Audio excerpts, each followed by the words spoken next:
Muy bien, chicos, ¿cómo andan? ¿Todo tranqui? Bueno, ahora vamos con todo lo que tiene que ver con la teoría de la escuela de Frankfurt, ¿sí? Una escuela crítica a todo el avance de la ciencia, la tecnología, la razón instrumental, ¿sí? Que se creó básicamente en Alemania. Pero bueno, reúne a muchos pensadores, es una escuela de pensamiento compleja, solo acá vamos a ver dos o tres autores nada más. Es una escuela que reúne a historiadores, sociólogos, filósofos, politólogos, economistas, ¿sí? Eh, Se alejan un poco de la academia.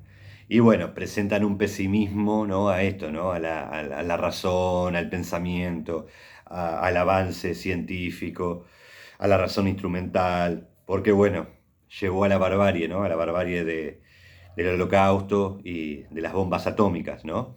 Así que todas esas catástrofes como los totalitarismos, los fascismos, no llegaron a buen puerto a partir del avance de la modernidad. Entonces, bueno, son muy críticos. Están autores como Horkheimer, Adorno, los más fundamentales, digamos, Marcuse, Polio, que fue uno de los fundadores, Erich Fromm, Benjamin, George Lucas y Weil, también que fue otro de los fundadores. Fue en 1923 en donde se crea específicamente, y se lo llama así, el Instituto de Investigación Social de Frankfurt, que bueno, se lo conoce luego como la Escuela de Frankfurt, ¿sí? Tenemos que contextualizar que en esa época, ¿no? En el año 1923, como habíamos visto, están en la época de efervescencia un poco del pensamiento, ¿no? Luego de la caída del Segundo Reich, ¿no? Que había arrancado en 1871 con Bismarck y que llega justo ahí en la culminación de la Primera Guerra Mundial, en 1918 o 19 por ahí. Así que bueno, el desarrollo económico alemán atrasadísimo, Inglaterra y Francia estaban en la vanguardia, ¿no? La guerra los deja a Alemania derrotados, y ese pasaje del feudalismo al capitalismo es tardío en Alemania.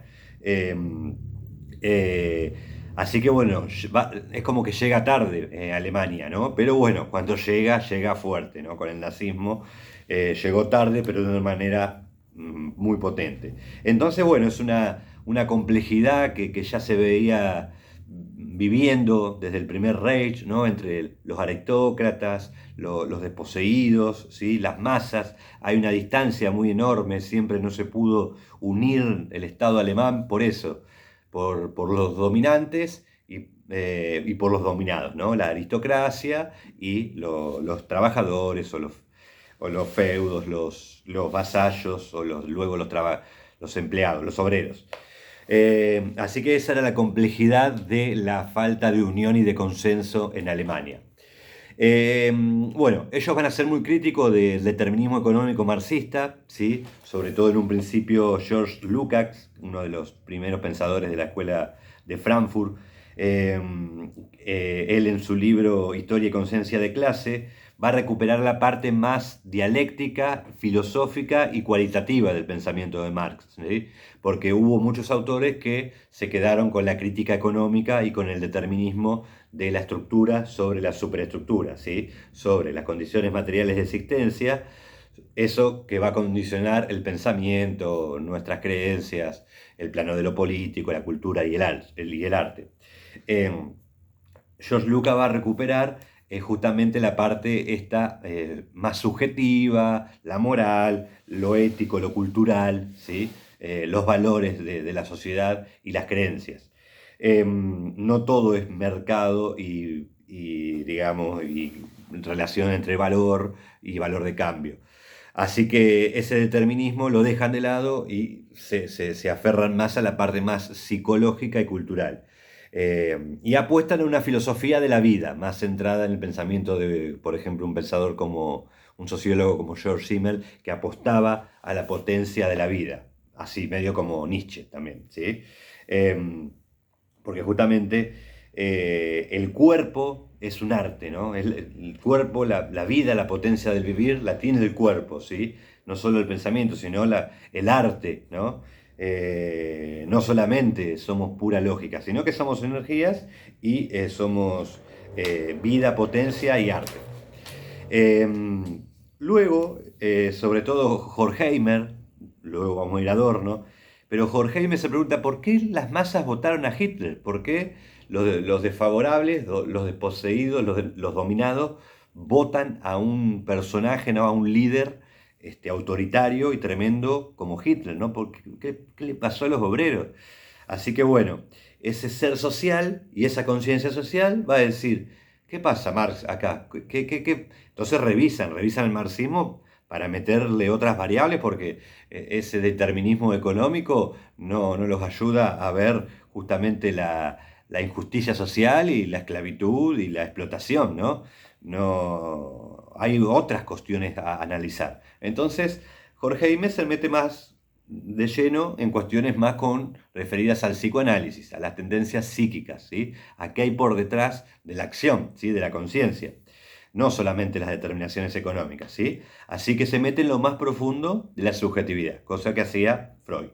De esa manera, él va relacionando esas variaciones psicológicas con las variaciones históricas y sociales, ¿no? Va viendo esas correlaciones, a ver qué pasa en los pensamientos, en la psiquis humana, de la familia, de los sujetos, de las clases, y qué va pasando a nivel político, macropolítico y macroeconómico y a nivel histórico, cómo esos procesos están influenciados no solamente por quien tiene los medios de producción, sino que los trabajadores también tienen impulsos de deseo, de amor, que terminan decidiendo por alguien que los desfavorece, ¿no? Podemos pensar en la actualidad también, ese tipo de relaciones.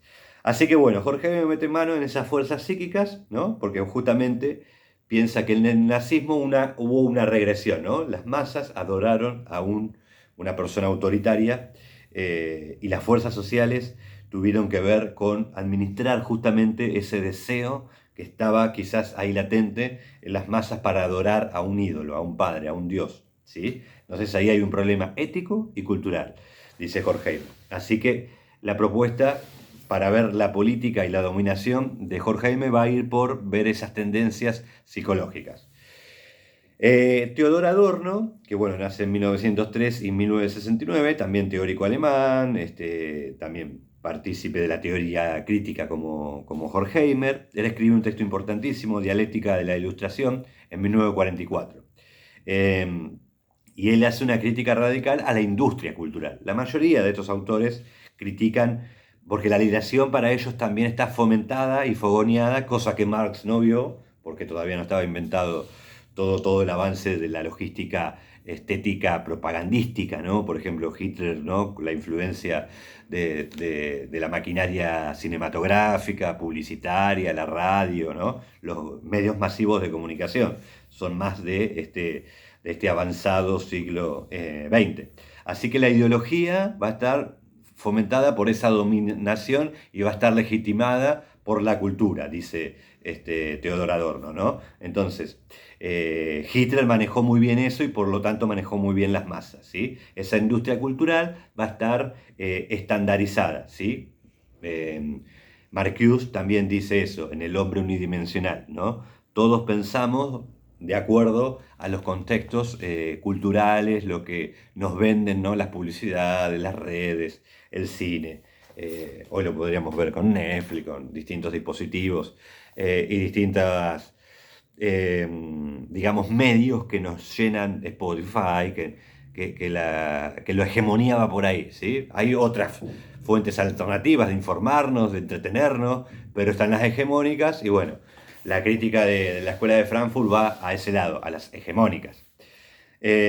Así que la cultura no está para hacernos felices, ¿sí? Sino para hacernos dóciles, dicen estos autores, ¿sí? No, para no hacernos pensar. Esa es la preocupación que ellos ven en ese consumo acrítico de la producción cultural y del entretenimiento. Entonces, bueno, eso fomentó también esta crisis que también veía Hannah Arendt, ¿no? Que se perdía la capacidad de pensar y no se reflexionaba y nos dejamos llevar por la moral hegemónica y por la moral que está impuesta. Entonces, para ir terminando, en la dialéctica de la ilustración, Adorno propone una dialéctica negativa. Acá retomemos un poquito Hegel, que él en el primer momento era el momento en sí, el momento de la cosa, el momento de lo que es, de lo que se da, ¿no? Del opuesto, de lo que está, y el momento de la antítesis es la negación de eso que es, ¿sí? Es una problematización, un momento de negación. Eh, Ahí se plantea el problema, ¿no? Ahí se va tomando conciencia. Y el tercer momento es la negación de la negación, justamente la negación de ese problema, superándolo y ofreciéndonos una solución, una alternativa, ¿sí? Una resolución, una integración, y esa integración puede ser o totalitarista, o democrática, o comunista, y acá Adorno dice, bueno, eso es paradójico, es problemático, porque ahí se cierra el resultado. Yo me voy a quedar en el segundo momento, en la dialéctica negativa, en el momento de la negación, en el momento de plantear el problema, ¿sí? De abrir preguntas, no tener respuestas, ¿sí? En la capacidad de pensar, de reflexionar y sí proponer alternativas, pero siempre abierto a las disidencias, a nuevas alternativas, nunca cerrar como hacía Hegel o como se suele hacer y se forman los ismos, ¿no? Entonces, la crítica va a estar por ese lado, en cambiar, entender la capacidad de cambiar lo que hay, lo dado, de problematizarlo, de deconstruirlo, ¿sí? Ver eso justamente, cómo podemos salir de eso, de la cosa dada, problematizarla. Entonces tiene que ver con la no identidad, ¿no? En esto de pensar la diferencia e ir más allá, ¿sí?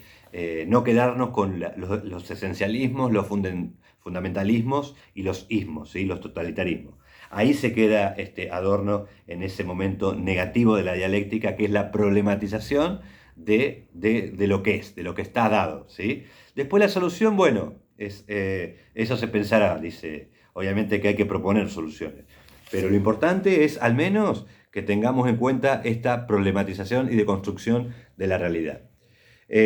Bueno, básicamente eso de la Escuela de Frankfurt. En el texto ahí están un poco los autores que recorrimos en estos 12 minutos y un par de autores más, así que ahí le va a terminar de quedar bien clarito.